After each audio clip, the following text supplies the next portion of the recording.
예, 불을 구하라라는 제목으로 하나님 말씀 증거하도록 하겠습니다. 이게 사람이 정착을 하다가도요, 배가 고프면은 유랑을 하게 돼 있습니다. 아브라함도 정착 생활 잘하다가 기근이 오지 않았습니까? 흉년이 오니까 이렇게 돌아다니잖아요. 그래서 나중에 애굽으로 내려가게 되고, 그의 아들 이삭도 마찬가지입니다. 기근, 이게 문제거든요. 먹을 게 없으면은 딴 데 가잖아요. 여러분도 마찬가지입니다. 지금 이 자리에 앉아 있지만 먹을 게 없다 그러면 아마 유리방황할 걸요. 뭐 딴 데로 가든지, 이 나라에 먹을 게 없다 그러면 딴 나라로 가든지, 그렇게 된다라는 것입니다. 마찬가지로 교회도요, 이 영적인 양식, 먹을 것이 있어야 됩니다. 교회도 먹을 것이 없으면은 유리방황하게 돼 있어요. 우리 한국교회 전체적인 상황 가운데 이런 게 있죠. 교회에 옮기는 것을 굉장히 비판적으로 보는 시각들이 있습니다. 죽치고 앉아있지 왜 자꾸 교회는 옮겨 다니냐, 교회 쇼핑하지 말라, 뭐 이런 얘기도 하는데, 배고파서 옮기는 건 무죄라고 생각합니다. 먹을 게 없어가지고 옮기는데 그걸 뭐라 그래요. 지금 이게 아전인수교 해석이 아닙니다. 우리 교회 교인들도요, 여기 오는 분도 있지만 떠나는 분도 있어요. 떠나는 분 가운데 제가 물어봐요. 왜 떠나냐 그러면 배고파서. 그러면 전 두 번 묻지도 않아요. 그죠? 빨리 가서 먹으라고, 딴 데 가서. 그러니까 뭐 우리 교회는 오는 사람도 있고 가는 사람도 있고, 그러니까 뭐 아전인수교 해석이 아니고 원론적인 해석입니다. 먹을 게 없으면 유리방황하게 돼 있다는 것입니다. 항상 먹을 게 있어야 된다라는 거예요. 아모스도 8장 11절 보니까 기근을 땅에 보낸다 그러죠. 하나님이 양식이 없어 주림이 아니며 물이 없어 가람이 아니다. 여호와의 말씀을 듣지 못한 기갈이라. 그러니까 목사라는 게 참 묘합니다. 이게 하나님께 받은 말씀 줄 게 없으면요, 사람 하나도 남는 사람이 없어요. 다 떠나가게 돼 있죠. 그러니까 목사는 매 순간마다 하나님 앞에 이렇게 점검받는 거죠. 받은 말씀이 있느냐 없느냐. 굶어 죽으면은 그 뭐하러 거기 있어요? 떠나야지. 저기 굶고 버티는 것만큼 바보는 없다는 것입니다. 그 굶어 죽는 거죠. 그러니까 배고픈 것은 무죄예요. 배고파서 떠났다 그러면 누구도 말 못해요. 그거는 언제나 이런 원리가 있다라는 것입니다. 그래서 교회는 말씀이 들리는 곳에 가야 됩니다. 들려야지 먹는 거죠. 말씀이 안 들리는데 죽치고 있는 것만큼 바보가 없어요. 그러다가 죽으려고 진짜. 구약성경 마지막 세 성경이 있잖아요. 학개, 스가랴, 말라기. 누누이 말씀드리죠. 이건 같은 시대, 포로기 이후에 같은 시대의 말씀이라고요. 근데 거의 내용이 동일한 메시지예요. 근데 스타일이 달라요. 학개 선지자는 굉장히 이성적이에요. 이렇게 쭉 읽어보면 다 이해돼요. 이렇게 이성적으로 논지를 가지고 아규가 있어요. 아규먼트가 있어요. 그래서 잘 설명 들으면은 그냥 읽으면 돼요. 끄떡끄떡. 스가랴서는 혼자 읽기 쉽지 않을걸요. 왜냐하면 환상이 많으니까, 비전과 환상. 그래서 좀 해석이 좀 필요해요. 그래서 또 이런 그 비전과 환상 이런 거 좋아하는 분들 있잖아요. 신비적인 거 좋아하는 분들. 그런 사람 스가랴서 읽으면 돼요. 그 다음에 말라기는 이건 굉장히 직설적이에요. 이제 하나님에게서 도둑질하냐, 저주를 받을지어다, 뭐 이런 식이에요. 그럼 이런 걸 누가 좋아하느냐 그러는데 또 이런 거 되게 좋아하는 사람이 있어요. 이거 시끄럽게 우회적으로 얘기하지 말고 한마디로 얘기하세요. 그냥 한 방에 갈겨주세요. 뭐 이런 분들이 있어요. 그런 사람도 말라기 스타일을 좋아한다니까요. 그러니까 각자마다 들리는 데가 있어요. 학개가 들리는 사람이 있고, 스가랴가 들리는 사람이 있고, 말라기가 들리는 사람이 있어요. 그럼 들리는 데 가는 게 맞습니다. 저는 이게 옳다고 생각을 해요. 그래서 굶어가지고 유리방황하기보다는 먹어서 정착하는 것이 훨씬 더 중요하다는 것입니다. 그래서 교회가 되게 중요한 겁니다. 교회는 영적 계승이 가능하기 때문에 그래요. 교회에 잘 머물러 있으면요, 자기에게 맞는 교회, 말씀이 들리고 영적인 양식이 공급되는 교회에 계속 머물러 있으면은 그 영적인 계승이 돼요. 그래서 불이 불을 낳게 되고, 그 다음에 생명이 생명을 낳게 된다라는 것입니다. 그래서 살아나게 됩니다. 엘리야가 엘리사를 낳는 그런 일들이 벌어져요. 그러니까 이게 교회를 옮기는 것도 시험 당해서 뭐 낙심해가지고 믿음이 없어져가지고 예배를 떠난다 그러면 그거는 다시 돌아와야 될 문제지만, 믿긴 믿는데, 하나님 믿긴 믿는데 죽어도 안 들려요. 그래서 먹을 게 없어요. 그러면 거기 죽치고 있을 필요 없어요. 그죠? 들리는 대로 가는 게 옳다고 생각을 합니다. 그걸 비판적으로 얘기한다는 것은 처음부터 그 아전인수교 해석이지 뭐 성경적인 해석은 아니라고 생각을 합니다. 그래서 공동체가 좋으면요, 그 자동차가 방전되고 난 다음에 그 점프 케이블이라 그러죠. 이렇게 갖다 놓으면은 방전된 것이 시동이 걸리고 또 조금 움직이면 다시 충전이 되지 않습니까? 그러니까 교회는 다 방전된 사람들이 오는 곳이에요. 그래서 말씀을 듣고 예배를 드리고 성도를 만나서 교제를 하게 되면 죽었던 배터리가 살아나게 되는 거예요. 점프 케이블을 통해서. 그래서 잠자는 자는 깨우게 되는 거고, 병든 자는 고치게 되는 거고, 죽은 자는 살리게 되는 거. 그게 교회입니다. 교회는 이런 게 반드시 있어야 된다는 것입니다. 그러므로 교회는 교제를 통해서 서로 살아나요. 그죠? 예배를 통해서 살아난다고요. 그래서 건강한 교회는요, 성도들끼리 만나기만 해도 은혜를 받아요. 그래서 교제가 힘이 될 때가 있습니다. 근데 반대로 상태가 안 좋으면은, 우리 교회도 이제 개척교회였기 때문에 계속 하다 보면은 개척교회 때는 또 상태가 안 좋은 사람들 많이 모이지 않습니까? 근데 그러니까 참 그게 반복적인 일들이 벌어진 게 뭐냐면 상태가 안 좋은 사람들이 잠깐만 교제만 하려고 그래. 그래서 같이 망하는 거예요. 그래서 그 교제권 뭐 한 10명이 모였다가 10명이 다 죽고, 또 10명이 또 다 죽고 뭐 이런 식이에요. 그러니까 디모데전서 5장 13절 보면은요, 그 상태 안 좋은 여자들을 이렇게 표현합니다. 그들은 게으름을 익혀 집집으로 돌아다니고 게으를 뿐만 아니라 쓸데없는 말을 많이 하여 일을 만들며 마땅히 아니할 말을 하나니, 그래서 다 죽었다는 거예요. 그러니까 이렇게 상태가 안 좋을 때는 교제하면 안 돼요. 교제하면 안 되고 좀 머물러야 돼요. 그냥. 그리고 예배해 드려야 됩니다. 우리 100대 피아노 조율하는 법 얘기했죠. 한 대 피아노에 튜닝을 해야 돼요. 한 대 피아노가 하나님이잖아요. 하나님께 예배하면서 하나님께 집중을 하면은 이 100대 피아노가 다 똑같은 음을 내요. 똑같은 음을 내니까 하모니가 이루어지고 하나됨을 이루게 된다는 것입니다. 그래서 예배 없는 교제는 항상 망해요. 그래서 이걸 잊지 말아야 된다고요. 예배를 통해서 뜨거워지고 한 대로 조율된 성도들이 모여 있죠. 그 모인 성도들이, 튜닝이 된 성도들이 함께 예배 드릴 때 파워가 나타나요. 함께 기도할 때 능력이 나타나요. 마태복음 18장에 나오잖아요. 19절에 합심하여, 땅에서 합심하여 무엇이든지 구하면 하늘에 계신 아버지께서 그들을 위하여 이루게 하시리라. 두세 사람이 내 이름으로 모인 그곳에는 나도 그들 중에 있느니라. 이런 말씀이 있잖아요. 그러니까 이게 튜닝이 된 성도들이 모였을 때 얘기해요. 튜닝이 된 성도들이 모였을 때 함께 예배드리면 주님의 임재가 있고요. 튜닝이 된 성도들이 함께 모여서 기도를 하면 응답이 있고요. 튜닝이 된 성도들이 함께 성결하면 파워의 열매가 막 드러나요. 근데 이게 참 종이 한 장 차이인데, 튜닝이 안 된 상태면요, 교제하면 교제할수록 망해요. 그래서 어떤 때는 교제를 좀 막을 때도 있잖아요. 쓸데없는 교제하지 말고 좀 와서 하라. 근데 이 상태 안 좋은 사람들이 그걸 몰라, 지가 상태 안 좋은지를. 그래서 오자마자 잠깐만 일을 한대. 그래서 지들끼리 모여서 뭐 기도회를 한다. 기도회에 박살나. 또 모여서 뭐 전도를 한다. 전도는커녕 지들이 또 박살나. 그죠? 또 모여서 뭐 한다 그러면, 제가 이전 교회에서 뭐 하니까 그래. 이전에 이전 교회예요. 모여서 너무 잘 모이는 거야. 아줌마들이 한 20명씩 모이고, 부교육제 할 때인데 막 30명씩 모이고, 그 구역 예배 끝나고 난 다음에 화투를 치는 거예요. 잘 모여. 그 다음에 또 박살나. 나 별의별 거 경험 다 했어요. 그죠? 그러니까 이게 모인다고 다 되는 게 아니에요. 모인다고 되는 게 아니라 예수님 중심으로 튜닝이 되고 난 다음에 모여야 이 시너지가 나와요. 이게 지금 믿어지지가 않는데, 내가 또 잘못 본 것 같기도 한데 이걸 어떻게 이겨야 되죠? 제가 어저께 본 책에 보니까 이게 나오더라고요. 말 한 마리가 끌 수 있는 힘이 2톤이래요. 그래서 말 한 마리가 끄는 힘을 보통 마력이라 그러는데, 한 마리가 끄는 게 2톤을 이렇게 끌 수 있대. 2톤을. 근데 두 마리면은 4톤이 돼야 되는데, 이건 너무 과장인 것 같아요. 내가 이게 비스프린트 같은데 책엔 그렇게 나와 있어요. 23톤을 끈대. 이거 뻥 같죠? 그죠? 예. 바퀴가 달렸나? 나 모르겠어요. 하여튼 책엔 그렇게 나왔어. 그래서 내가 의심스러워서 내가 이거 말할까 말까 하는데, 하여튼 뭔지는 모르지만 시너지가 있다는 걸 알겠죠. 한 마리가 2톤이면 두 마리면 4톤일 것 같은데, 이 책엔 23톤이에요. 내가 봐도 믿어지진 않아. 근데 하여튼 엄청 센 힘이 나온다는 거죠. 그냥 10톤 정도 되면 내가 납득을 하겠어. 4톤이 나올 게 아니라 한 10톤 정도 나온대요. 뭐 그거 아니라 그래도 한 8톤만 나와도 시너지가 있는 거죠. 더 에너지에서 6톤만 나와도 에너지가 있는 거죠. 시너지가 있는 거죠. 어쨌든 그 여기서 말하고자 하는 취지가 뭔지는 알겠죠. 한 마리 가지고 있는 능력보다 두 마리가 힘을 합치면은요, 이게 폭발적인 능력이 있다라는 거예요. 그러니까 튜닝이 된 사람이 모이는 것이 엄청나게 중요한 거죠. 그러니까 교회는 무서운 곳이에요.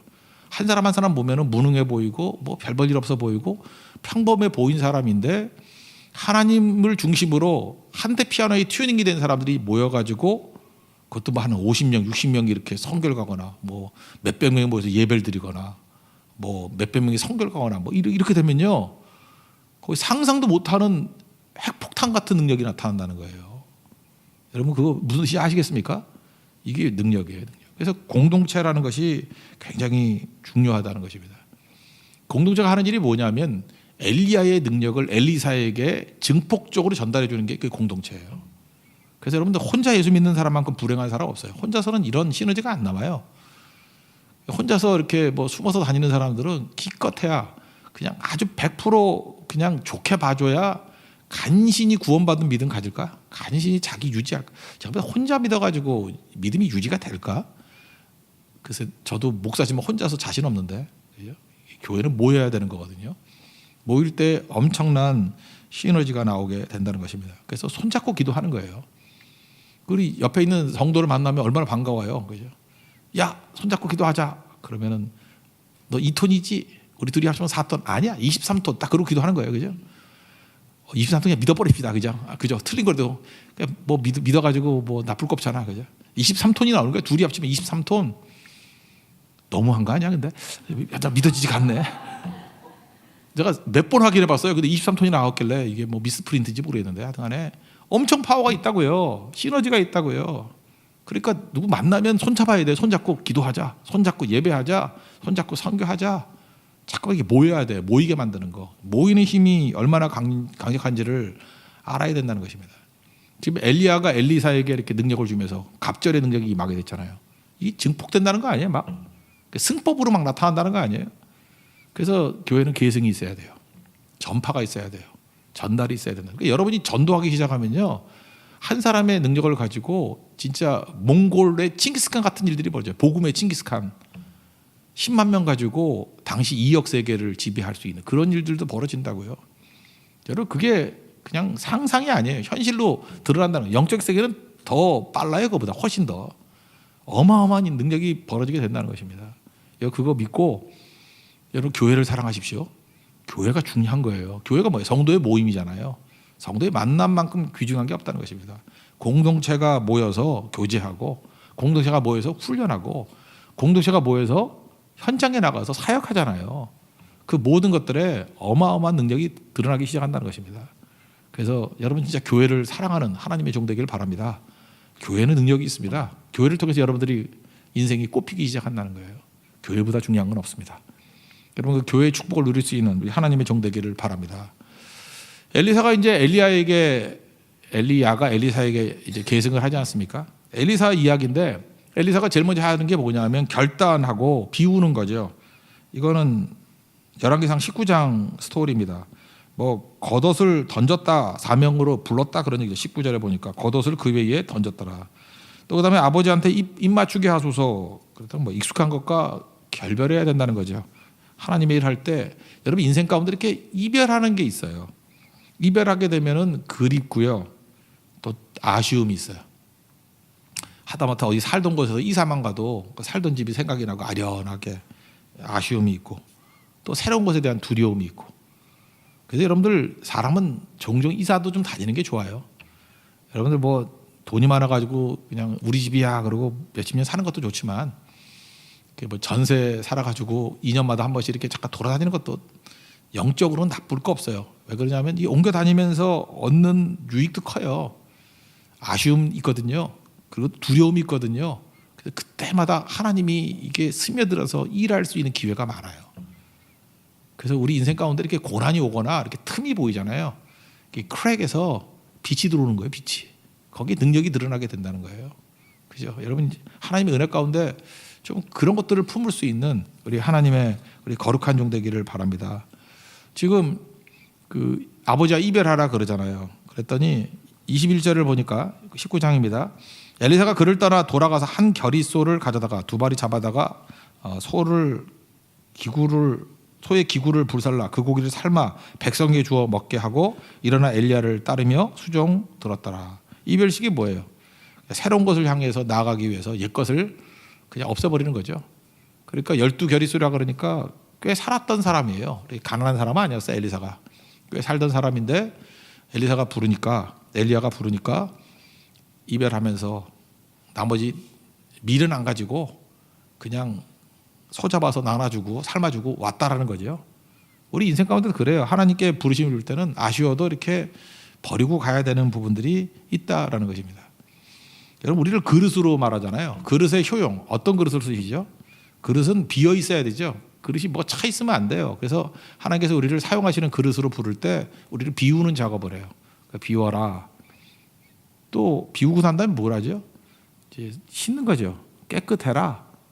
그런 거예요. 하나님이 금그릇, 음그릇, 나무그릇, 뭐 질그릇 어떤 거 사용하시죠? 다 사용하시죠. 뭐 여러분 그릇 있으면 다 사용 안 해요? 다 사용하는데 다 사용한다고 얘기를 하지만 금이니 은이니 뭐 나무니 질그릇이니 재료도 중요하지만 그릇이 사용되기 위해서는 두 가지 조건이잖아요. 비어 있어야 되고 설거지돼 있어야죠. 깨끗해야 되죠. 그래서 내가 무슨 그릇인지에 대해서 너무 신경 쓰지 마세요. 어떤 사람은 뭐 금그릇을 부른 사람도 있을 것이고 은그릇을 부른 사람도 있을 것이고 뭐 질그릇을 부른 사람도 있겠죠. 근데 그거에 시비 걸지 않아요. 성경은 그 그릇이 비어 있느냐 그리고 깨끗한 상태로 있느냐 그러면 쓰임 받는다는 거예요. 디모데후서 2장 20절 21절에 그런 얘기가 나오잖아요. 큰 집에 여러 그릇이 있다고. 귀하게 쓰는 그릇도 있고 천하게 쓰는 그릇도 있다고. 근데 누구든지 이것에서 자기를 깨끗하게 하면 그 그릇 종류에 대해서는 그냥 나열만 해놓고 여러 가지 그릇이 다 존재한다. 다 쓰임 받는다. 그런데 쓰임 받는 게 뭐냐면 깨끗하게 하면 귀히 쓰는 그릇이 된대요. 그러니까 쓰임 받기 위해서는 뭐예요? 비어 있어야 되고 깨끗해야 된다는 거예요. 그걸 우리가 해야 되는 거죠. 그래서 지금 엘리사도 이 비우는 과정들을 지금 하는 거예요. 그래서 오늘 성경을 보니까 뭐 이것저것 잠깐 데려다니잖아요. 그죠? 열왕기하 2장에 보니까 2절, 4절, 6절 보니까 너는 여기 머물라. 그러니까 또 나는 당신을 떠나지 않겠습니다라고 또 쫓아가고 이렇게 세 번이나 그러죠. 2절에서 또 쫓아가고 4절, 6절. 왜 이렇게 시간 질질 끌죠? 비우는 과정이에요. 그죠? 철저히 비우는 과정. 그리고 깨끗해지는 과정. 철저히 주님 붙드는 과정. 이게 소모적인 시간이 아니에요. 어떤 때는 왜 이렇게 하나님 내가 헌신하려고 그러는데 왜 사용 안 하시고 잠깐 이렇게 시간을 끄시죠? 아직도 다 비우지 못했기 때문에 그래요. 비우고 깨끗해져야지 사용을 하죠. 그거 없이는 사용 못하는 거 아니겠어요? 어떤 그 목사님 간증인데 목사님 뭐 그 가정 얘기예요. 그 가난한 집에서 자랐답니다. 그 사모님이 뭐 가난한 집에 있다가 시집을 갔대요. 시집을 가가지고 옛날에는 아이 갖는 게 되게 중요했잖아요. 아이 갖는 거. 근데 아이를 잘 못 가졌대요. 3번이나 유산을 했답니다. 그러니까 진짜 초조하죠. 유산 기대했더니 또 유산, 또 유산. 그래서 3번째 유산하고 난 다음에 너무너무 절망감에 사로잡히고 서러워서 막 울었대요. 근데 그 병원에서 있던 수간호사 한 분이 오더니만 소리 질러더라고요. 어디서 우냐고 시끄럽게. 예수님이 계신데 왜 울어? 그랬대요. 수간호사가. 예수님이 계신데 왜 울어? 좀 친절해야 되는데, 그죠? 요즘에 이러면은 아마 청와대 뭐 이렇게 올라갈 거예요, 그죠? 근데 예수님이 계신데 왜 울어? 그러면서 막 소리 질렀대요. 누가 이렇게 울래? 그랬대요. 그러면서 뚝 그쳤대요. 너무 분위기 이상해서. 그죠? 거기서 또 수간호사가 높으니까 말 잘 안 듣다가는 불이익이 당할 것 같아가지고. 그러면서 그 수간호사가 얘기하더라는 거예요. 나도 3번 유산했었어. 교회 가면 돼. 그러더라는 거예요. 교회 가자. 그래서 희망이 생기더래요. 자기도 3번 유산했다 그러니까 동병상련에 정도 생기고 교회 가면 돼. 그래서 교회 갈 마음이 좀 생겼대요. 근데 마침 그 병원에서 퇴원하고 이제 간데 유산 때문에 고모님이 오시더니만 택시 타고 가자 그러더래요. 어딜 가냐 그랬더니 무당집에 가더래요. 무당집에 탁 들어갔더니 무당이 딱 앉아서 그러더래요. 원래 무당은 반말하죠. 왜 이제 왔어? 기다렸어? 그러더라는 거예요. 그리고 귀신같이 알아맞히더라는 거예요. 아니 귀신이죠. 귀신같이가 아니라 귀신이죠. 3번 유산했지? 그러더라는 거예요. 어떻게 알아맞히지? 귀신같이 아니 귀신이니까 알아맞히더래요. 그 다음에 교회 가려고 했지? 그것도 맞췄대요. 여기 와야 돼. 여기 와서 구대야지 살아. 그렇게 얘기하더래요. 이제 갈등이 생긴 거죠. 수간호사 얘기대로 교회를 갈 것인가. 무당 이거 대단하더라는 거예요. 귀신같이 아니 귀신이니까 맞추고 잠깐 헷갈리네 그죠. 귀신이니까 맞추고 막 3번 유산한 것도 맞추고 교회 간다 그러는 것도 알고 여길 가야 되나. 그러다가 교회로 갔대요. 그래서 인생이 바뀐 거예요. 그래서 목사님, 사모님 되고, 목사님 가정이 되고, 그 가정이 성경을 200독을 했답니다.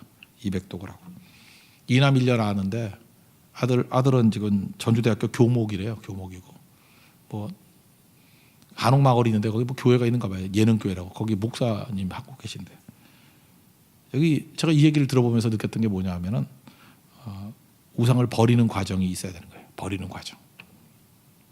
그래서 이렇게 버리는 과정. 이분들 이거 3번 유산하고 무당 뭐 유혹 있고 고모님 압력 있고 이런 모든 과정을 통해서 하나님께서 원하시는 건 뭐냐 하면 빨리 끊어버리고 비워라. 그죠? 더러운 우상숭배 비워라. 불신을 비워라. 근데 이런 거 이제 더러운 거 다시 또 쏟았고 하면은 인생 망치는 거죠, 그걸로. 그러니까 여러분 잊지 말라고요. 이게 지금 엘리사만 이런 게 아니고 여기는 사모님만 이랬던 경험이 있는 게 아니고 우리에게 다 이런 유혹들이 있어요. 그때 결단해야 돼요. 다 비워버리고 빈 그릇, 깨끗한 그릇, 그리스도의 보혈로 씻어진 그릇, 그리고 빈 그릇으로 주님 앞에 서 있어야 된다라는 것입니다. 그죠? 그러면 능력 있게 서는 거죠. 여러분 이 모습 있지 않으면 아무것도 안 되겠죠.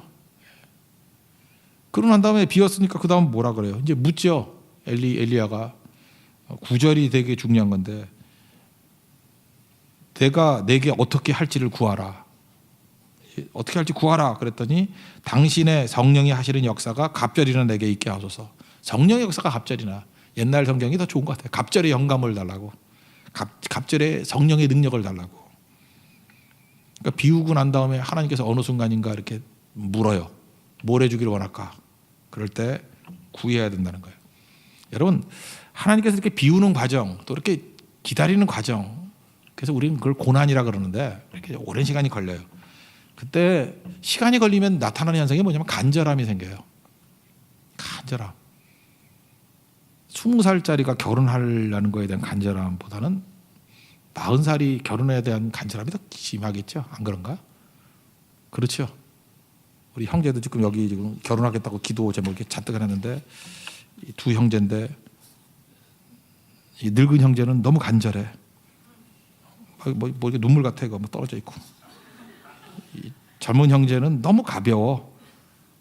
그냥 좋은 배우자 아주 만나게 해주세요. 명랑해. 못 만날 것 같아. 너무 명랑해. 무게가. 그러니까 우리가 이렇게 시간을 끈다라는 건 뭐냐면요, 이렇게 비우면서 사무침이 생긴 거예요. 사무침이. 지금 엘리사가 지금 소까지 다 삶아서 나눠주고 난 다음에 엘리야 따라갔는데 꽤 시간이 걸렸던 것 같아요. 그죠? 이리 끌고 다니고 저리 끌고 다니고, 어쩌란 말이야 지금 나 이거 다 포기하고 하는데, 그러면서 오랜 시간이 걸린 거예요. 그러면서 비우고 간절해지고 사무쳐진 거예요. 그러고 난 다음에 승천하기 직전에 기다리다가 마지막 판에 하나님께서 엘리야를 통해서 묻잖아요. 내가 너한테 뭐 해주길 원하냐? 그랬더니 사무친 얘기가 터져 나오는 거예요. 사무친 얘기가. 갑절에 영감 주세요. 성령이 하시는 역사가 갑절이나 있게 해주세요. 여러분 그 대답이 가능한 인생이 되십시오. 여러분 물어본다고 다 대답이 나오는 거 아니에요. 여러분 사무친 일이 아니면요, 이렇게 질문하잖아요. 그러면 당황해요. 모르겠는데 이래요.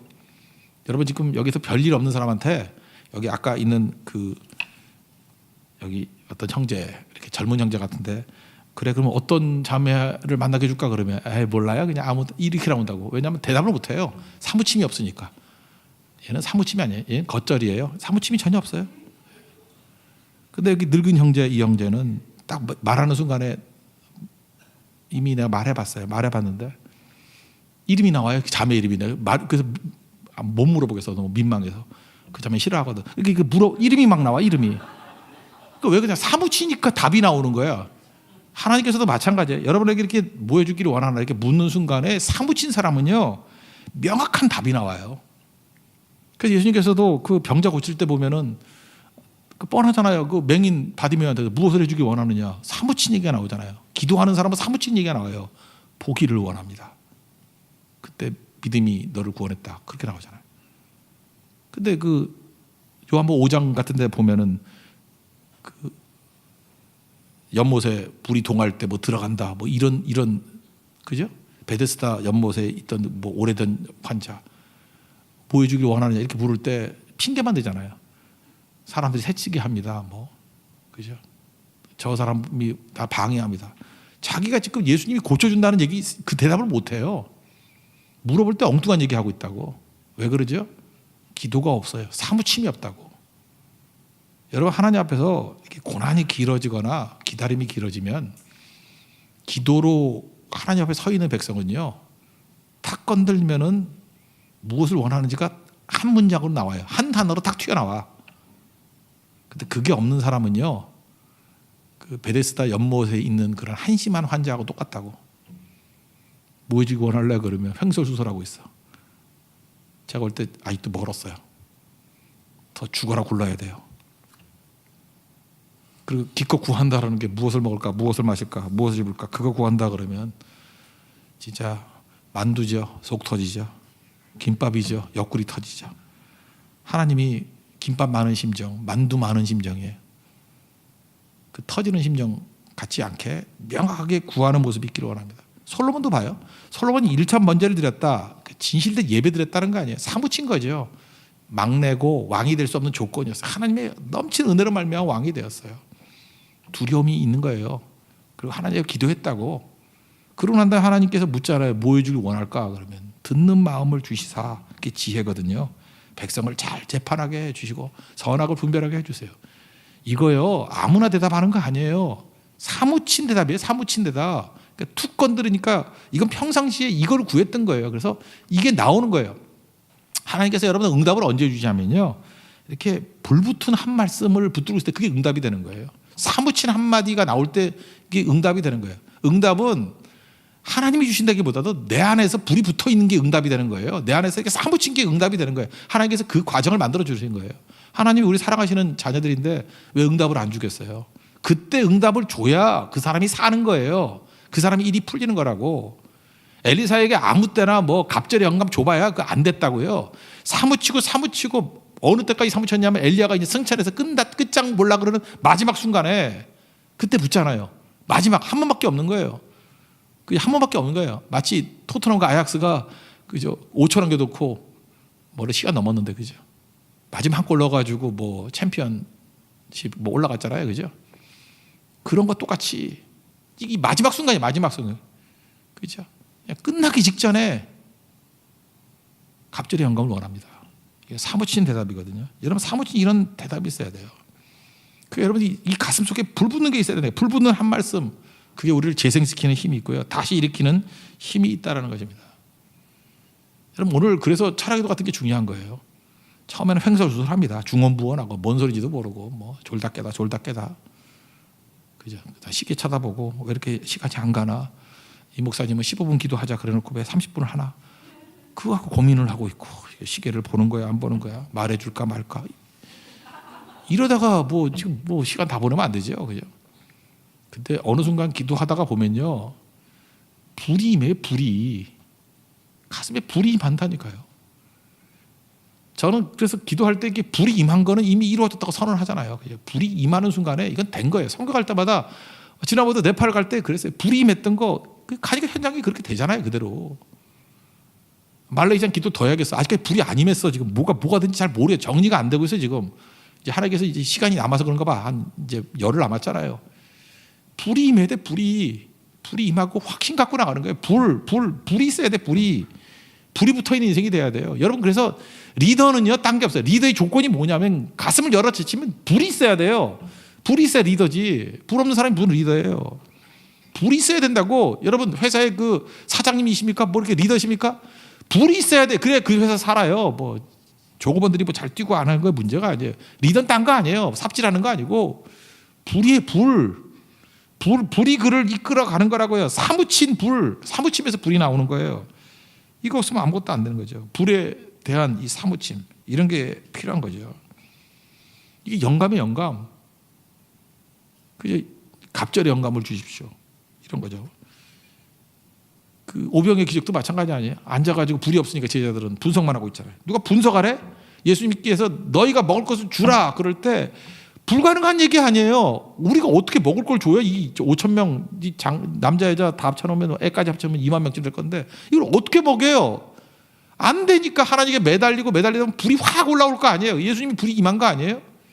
제가 볼 때 그 불 비슷하게 임한 게 안드레고 불 비슷하게 임한 게 어린아이에 오병이어 들고 나오잖아요. 그거 아니에요? 이걸로 될 거야. 예수님 이 작은 거와 예수님 만나면 스파크가 일어날 거야. 불이 임할 거야. 그게 믿음이 아니에요, 믿음?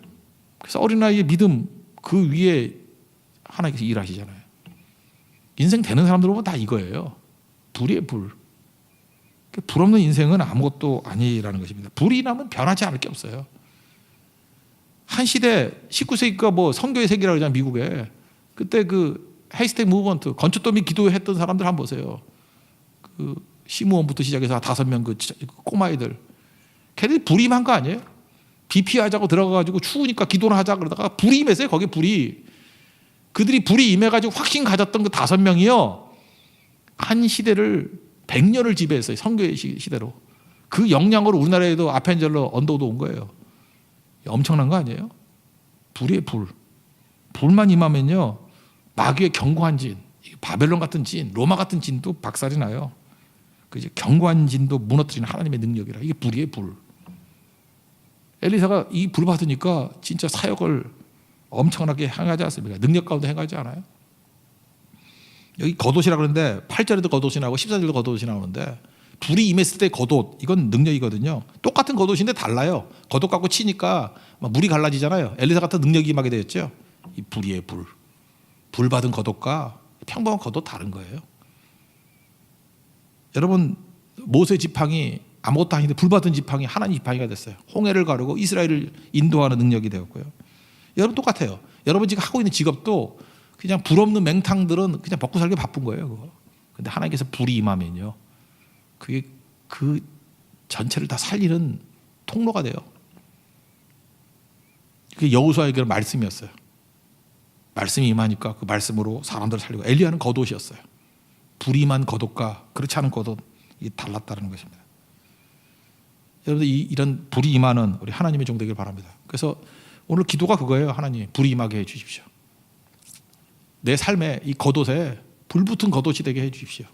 그래서 신앙의 계석을 통해서 이런 놀라운 일들이 벌어지게 해달라고 그 기도가 있길 원합니다. 정리를 하면 교회가 중요하다 그랬죠. 왜 그래요? 엘리야가 엘리사에게 갑자기 영감 주는 게 교회예요. 그래서 교회는 함께 예배 드릴 때 시너지가 나오고요. 함께 기도할 때 시너지가 나오고요. 함께 사역할 때 시너지가 나와요. 말 한마디 2톤이 4톤이 아니라 23톤 되듯이 파괴력이 있어요. 그래서 우리는 만나면 손잡아야 돼요. 손잡고 기도해야 돼요. 만나면 손잡고 끌고 와야 돼요. 예배 드려야 돼요. 그래서 더 많은 성도가 모여서 예배할수록 더 강해져요. 여러 민족이 모여서 예배할수록 폭발력이 일어나요. 우리 이번에 느꼈잖아요. 예배, 연합 예배 드릴 때마다 엄청난 능력들이 막 나타나기 시작해요. 이게 시너지예요. 이게 교회예요, 교회. 그리고 이런 것들 하기 위해서 우리가 먼저 준비해야 될 엘리사에게 이제 마이크로 어프로치를 해보자고요. 잘 보면은 비워야 돼요. 결단하고 비워야 돼요. 다 버리고 비워야 된다고. 비우는데 시간이 걸려요. 아까도 얘기했죠. 그거 우상숭배 버리는데 시간이 오래 걸리잖아요. 유산 3번 뭐 이런 것들이 그 아픔들이 있는 거예요. 그걸 버리는 거예요. 버리고 난 다음에 깨끗해져 있으면은 하나님 거기에 채워주는 거예요. 갑절의 영감을. 그게 불 붙는 거거든요. 그러면 엘리사 같이 폭발적인 능력의 사람이 될 수 있다는 것입니다. 그게 오늘 철학기도에 구해야 될 우리의 기도 제목입니다. 여러분 그런 능력과 은혜가 여러분 삶 가운데 임해서 한 사람의 기도하는 사람이 한 민족보다 강해질 수 있는 우리 권능의 종 되기를 축원합니다. 여러분들 개개인적으로 해야 될 일도 많이 있을 건데 한 사람이 개인이 아니에요. 한 사람이 교회예요. 한 사람을 통해서 일하시는 하나님의 능력이 드러나는 것을 볼 수 있는 은총이 임하기를 기원합니다. 모두 자리에 일어나겠습니다. 날이 저물어 갈 때 찬양하겠습니다.